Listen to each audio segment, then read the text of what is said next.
The Straight Red Card is sponsored by Roughneck Scarves.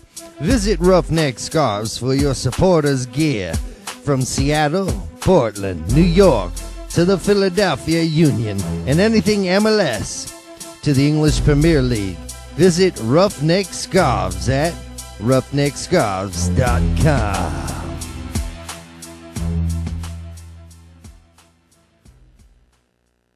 All right, well, next topic, Brett. Timbers, opening game versus Chicago. I know you don't want to talk about it. We had to talk about this game. I know. Really? Well, I don't recall this happening, seriously. Well, let me remind you then. We haven't played them yet. I don't hear it. You lost 4-2. Yeah, it was something like that, right?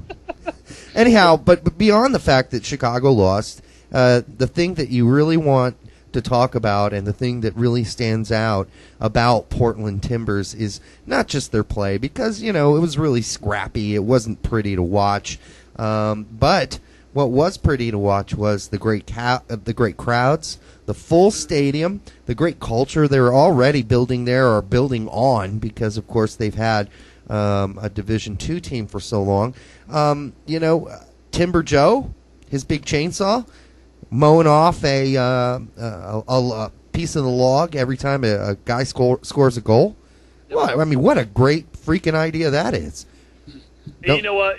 As much as I want to forget that game, I won't not strictly because of the performance. I've forgotten the performance altogether. But like you're saying, the atmosphere there, and I'll use the phrase that was used over and over and over again during the game, it was electric. Yes. Pandemonium in Portland. Yes.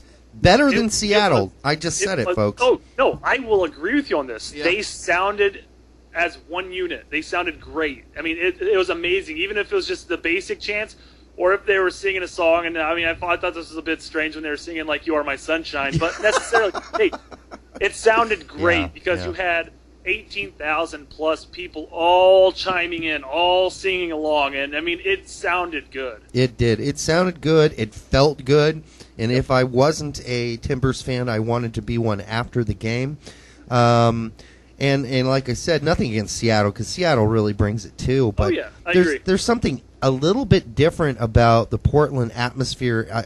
Maybe it's a gimmick. What is it, Timber Joe with his chainsaw? Maybe that's a gimmick. I don't care. I love it, and I hope they keep doing it. I forgot where I heard it.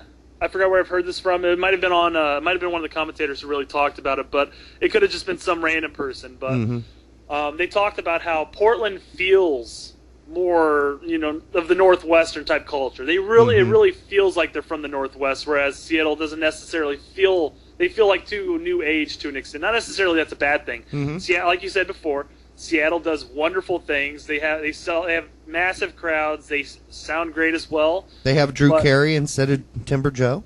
Yeah, you know what?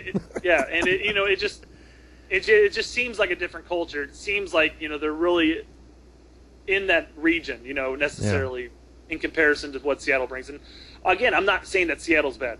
I hope that no Seattle poster comes on here and starts ripping us apart, because we're not ripping them apart at all. No. We're not saying they're doing anything bad. We're actually applauding the fact that they do stuff great. Right. We're just saying that we like what Portland's doing also.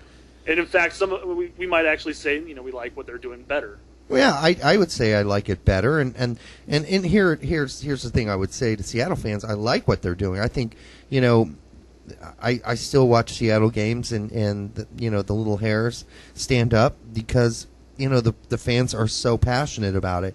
Not that they need to come up with anything gimmicky, and I hope they don't, because the whole Timber Joe thing is just, to me, it's badass. And it's Portland. Nobody needs to copy it. Nobody needs to try to do alter it to their city. Well, maybe Portland. Let it be Portland. Maybe Seattle could use a big espresso maker? No, a chainsaw to something like that. Maybe when they score a goal, they could saw a tuna in half or something, and then throw it to the player like they do at the market.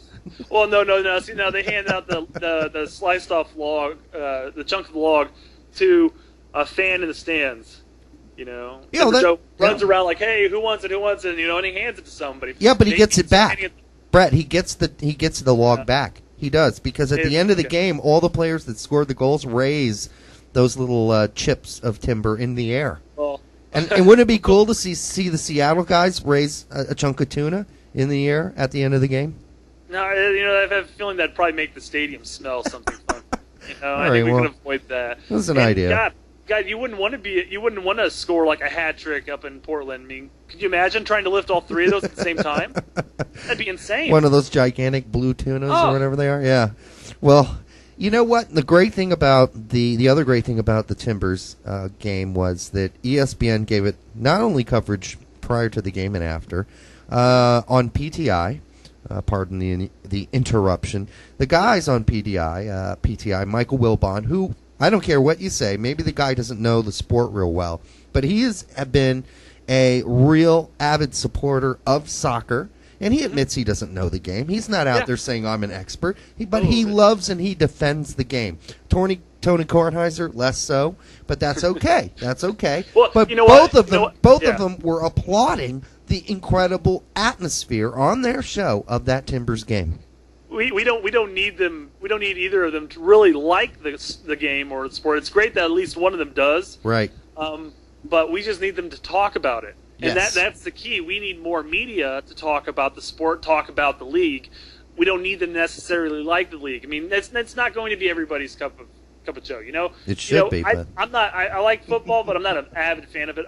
I'm not a huge fan of NBA, but I'll support my local team. But it's not everybody's going to like the sport. It's a matter of fact, really. Sure. Well, all right. They don't have to like it, and if they don't like it, like Tony doesn't seem to really, it doesn't really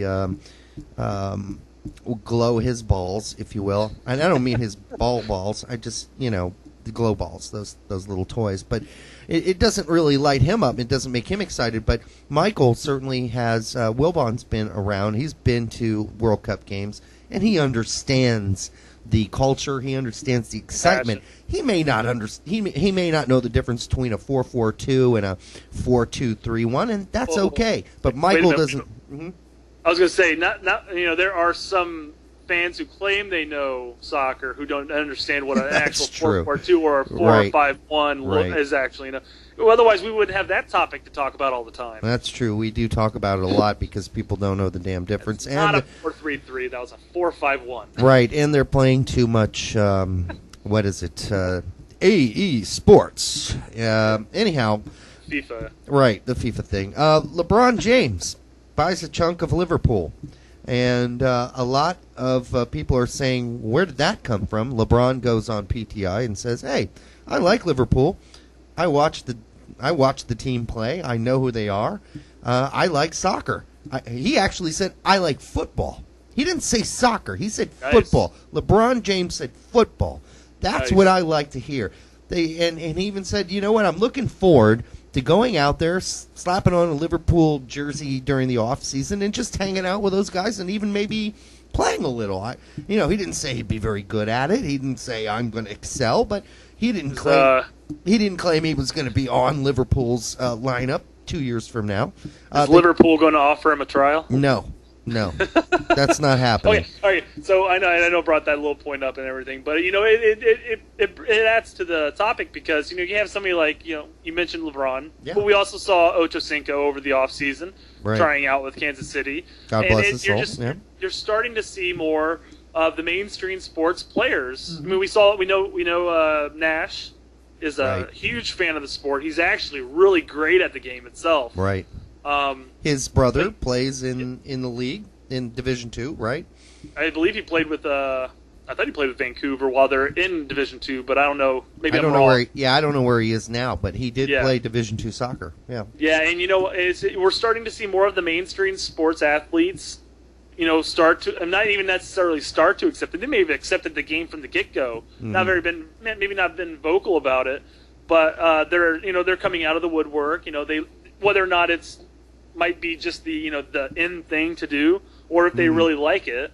Right. I mean, it seems like LeBron really likes the sport. I mean, you obviously, unless it's just a worthy investment, and quite frankly, you can make this argument if you want, but investing in the English Premier League might not be the best investment. It's not really a great investment.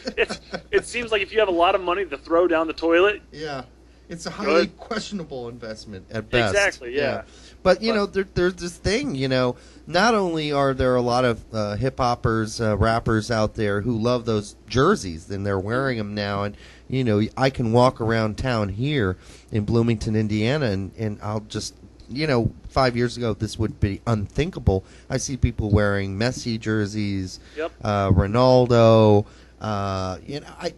it's... The sport is growing. It's exploding. And one of the things that we didn't touch on but might be a big factor in the NBA as far as players being interested, or Americans gaining interest in the sport of soccer. We talked about Steve Nash. Of course, that's one person who has influenced maybe other players on his team to love the sport of soccer, or football as we call it. But there are a lot of Turks and Greeks and Serbs and Yugoslavs. There are a lot of people in the NBA. They're foreigners. Dirk Nowitzki, he's a German. These guys know soccer. They love soccer. And they're sharing the sport with their teammates. And that's why we're seeing this thing in the NBA. A lot of folks, I hear through the grapevine, a lot of American NBA players are learning about football, international football. Well, and we saw it work in reverse almost earlier with Henry. Mm-hmm. I mean, he became a huge fan of basketball because exactly. So I mean, it was because of a Tony Parker. Tony Parker. Yes, thank you. I couldn't think of his name at first. San Antonio. But it's the same thing. It's just in reverse, and it's not unheard of to think that it's working the other way around. Especially when World Cup comes around, you got to imagine that the talk is occurring quite a bit. Yeah, I'm sure it's only a matter of time before we actually start seeing the fans almost accept it to an extent. I mean, the fans who 5 years ago would be like, "Oh, soccer's for pussies." Yeah. But now we're going to start to see more acceptance. Although it might just strictly be once World Cup comes around, which is fine with me. Again, we don't need everybody to become an avid soccer player or fan. I mean, all right. They just have to respect the sport. And a lot of soccer fans respect other sports. They're fans of other sports.